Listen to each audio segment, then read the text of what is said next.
Hey YouTube, welcome to my build showcase for my Explosion Stacking Herald of Thunder Autobomber. The build uses Herald of Thunder as its main damaging skill. Herald of Thunder creates a storm whenever it kills a shocked enemy, and with the help of Storm Secret, you can proc the storms on shock instead of kill. This helps create a chill Autobomber playstyle. To scale our Herald of Thunder damage, we're using Infused Toxins. This allows our lightning damage to poison and really helps with the single target damage. Infused Toxins also allows all of our explosions to poison, which boosts the clear even more. So just two warnings about the build. It is not a super S tier or A tier class build. Maybe B tier at best, so don't be expecting anything really cool. It's just a really chill build. You don't have to press any buttons. You just walk around and watch things explode. The more explodes you have, the more fun you'll have. That's how I like to play this game. So yeah, don't expect anything crazy of destroying every single thing on the map and yeah, destroying Ubers in 4 seconds or something. Yeah, also don't play this build unless you have around 4.5k ES and about 40% explode chance, or using Asenath Gentle's Touch. I league started this build. It was a pretty miserable experience until I had around that breakpoint. It is possible to play, but yeah, it just definitely was not great. I did manage to farm everything up on this build alone. So it is possible, just not recommended. So for our offenses, we are scaling these priority mods. For gem levels, we are getting them on our weapon and our amulet. For Herald of Thunder hit frequency, we get this from gem quality for Herald of Thunder and on our rings. Then there is dot multi, which mainly comes from the weapon, and a little bit from our amulet and jewels if you are using rares, and then sources of increased lightning and chaos. So you want to prioritize lightning if you want better leech, and if you want better explosions, prioritize chaos damage. For single target, they're the same, but you can make the difference between getting better leech or better clear. These are the other mods that can help scale your damage, so increase elemental damage, damage over time, global increased damage, and damage with poison. Do not use anything that has spell damage and area damage. That will not affect the poison damage that comes from Herald of Thunder.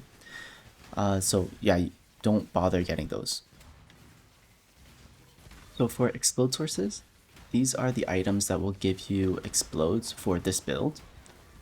So you want to prioritize having at least, I would say, 40% explode, or using Asenath's Gentle Touch. So if you go for the Asenath's Gentle Touch route, it's very easy and it's low budget, but you give up your glove slot, which gives poison chance and a lot of ES. So early versions of the build, I used Asenath's Gentle Touch, and then I eventually swapped to Cane of Kulamek. That gives 40% explode, and that felt really good. Eventually, I managed to get a really good rare staff, and I got 2 clusters for unspeakable gifts, Orias End, and a Crusader influenced body armor. So that gives me a bunch of explode on those 3 items. And the build feels pretty good right now. One thing I do want to test is the Foulborn Witchbane. This one requires enemies to be cursed for explode, and it might be good if I use Hex Bloom with my Hex Touch setup. That might work, but it does require testing, so that might be something I'll look into after. Otherwise, those are the main sources for explode for this build. There are some other explodes in the game, but I think these are kind of the limitations for this build. So moving on to defenses, this league they introduced Aspect of Lunaris. This is a pretty cool addition to the build. Previous versions of Herald of Thunder Autobombers were pretty weak in terms of defenses, but this adds quite a lot of mitigation for physical and elemental. You have all 8 stacks for the elemental up because you're always hitting yourself. So that's really, really good.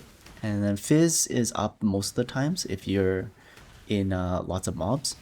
So this adds a lot of defenses for a relatively glass cannon build.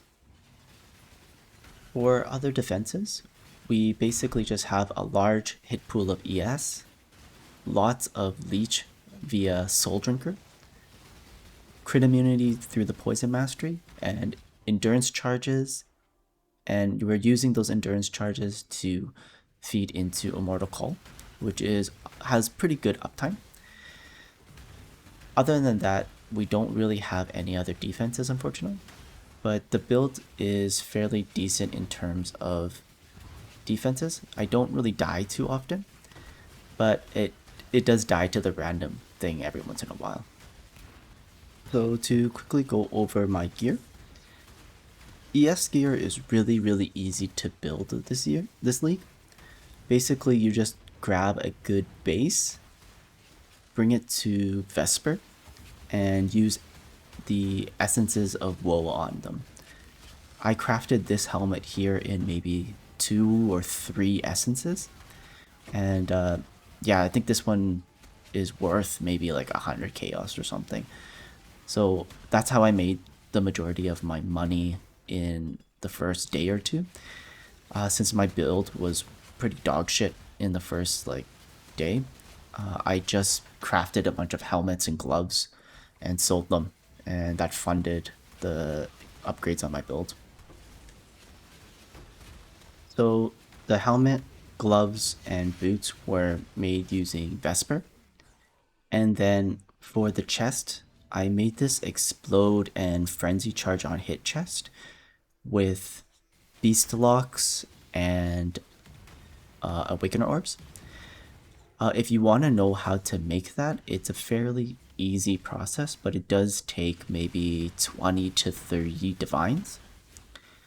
You can find the process in my previous video, but basically it's just you get an explode mod on a chest, and then you beast lock it, and then you check Hinakora locks with the beast lock until you have good mods on the prefixes.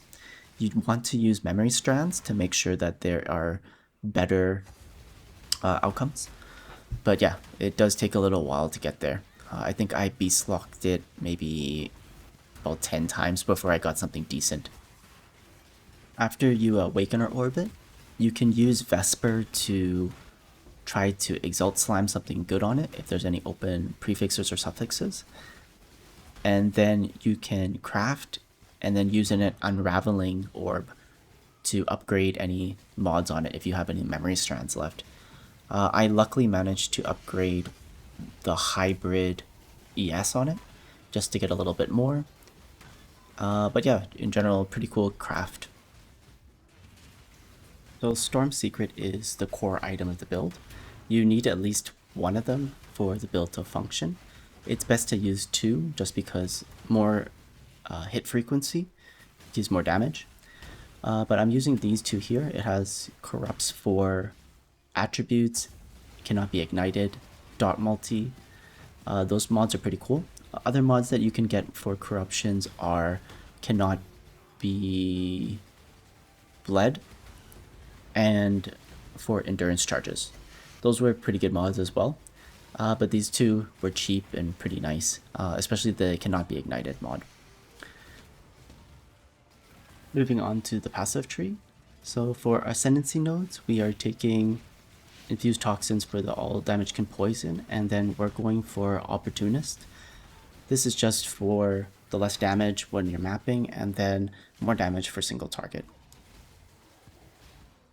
And then on the passive tree, we are also taking Self-Fulfilling Prophecy Elemental Overload, Overwhelming Malice. So self-fulfilling gives crit chance to Herald skills, which they don't have naturally. It's 0 normally. So you have to add it somehow, and when you have crit chance, you are able to proc Elemental Overlord as well as proc Overwhelming Malice, which will give you Unholy Might. So that's an important one because that gives two things. One, it converts all your physical damage to chaos, which helps scales your explosions on your chest. And then two, more importantly, is it gives applications for Wither on hit. So that combined with Withering Step as well as the Chaos Mastery gives you basically full stacks of Wither on all monsters and especially on single target. So that's really strong. For Mana Sustain, we are taking the Mana Mastery Damage Recoup as mana. This is an okay use of these 3 points. You can also anoint Battle Rouse if you're not anointing Whisper of Doom, but I think this is a little bit better, as well as you can possibly get 2 or 3 Abyssal Jewels with 3% recoup mana. I have one 3%er and that wasn't enough, so you'll probably need at least 2 to take this off. So that is a possibility there as well. We are also using Light of Meaning in this area here. This gives about 1000 ES, which is pretty good. It's especially nice combined with the mana nodes and the Herald reservation nodes. Normally those clusters wouldn't be super great to grab, but because of the Light of Meaning there and combined with the lightning nodes, it's okay.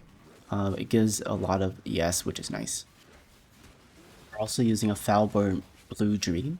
This gives us a good chunk of damage and a bunch of ES on there as well. Just make sure that you tattoo lightning resistances on all the int nodes around there. I'm using Soul Drinker Forbidden Flesh Jewels. This is approximately 5 divines for the set right now. I bought mine for about 1 divine. But if this goes up, you can also just swap out a damage support on Herald of Thunder for energy leech support. That works, but you do lose about 20% damage if you do that. And then moving on to the skills. There's nothing particularly interesting going on with the skills, but you do want to make sure that Herald of Thunder is in a blue socket so you get more frequency. Automation and more duration are both in their respective colors, so you get more skill effect duration and cooldown on those. But other than that, it's nothing really spectacular. But yeah, that is the build. Take a look. Please subscribe if you like the video. Overall, it is a pretty chill build. You just walk around, watch things explode. I'm having a pretty good time with it. I think I'll scale it a little bit more, and then I'll re-roll into something else. But thanks for watching. Have a good day, guys.